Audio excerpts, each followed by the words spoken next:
because so much of the data that was being relied upon to extrapolate conclusions around the treatment of the Uyghurs was so damaging for the CCP.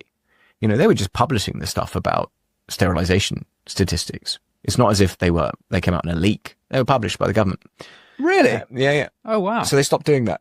And they stopped doing that in a whole bunch of areas because there were very talented researchers like Dr. Adrian Zentz who would take all of that and like, well, that's not really explainable. And this is a state policy in this area or that area.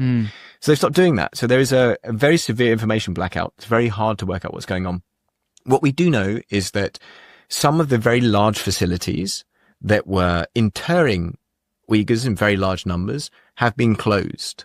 But that does not mean that the persecution has stopped. There's been an adaptation of that repression.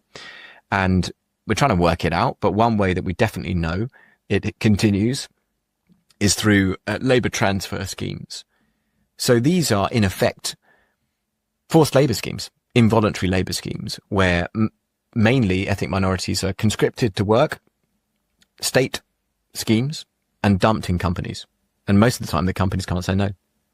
They end up with a whole bunch of people working against their will from ethnic minorities who've been conscripted into these government schemes. Those have exploded in recent years. They've got much, much bigger, and they're not just in Xinjiang, they're over the whole of China now.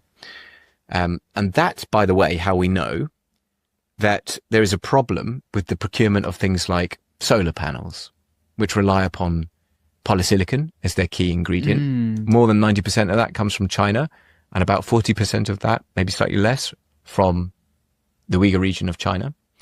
The companies who are doing that, I have to say, if they're participating in these labor transfer schemes. So we know that the risk of forced labor is unacceptable. So those have been exploding. In addition to that, it seems that there are more people in prison than ever before.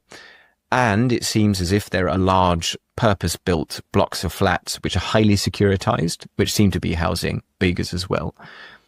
So it's definitely not the case that the repression has stopped. There is an adaptation, but very, very severe persecution of Uyghurs continues to this day, not abated.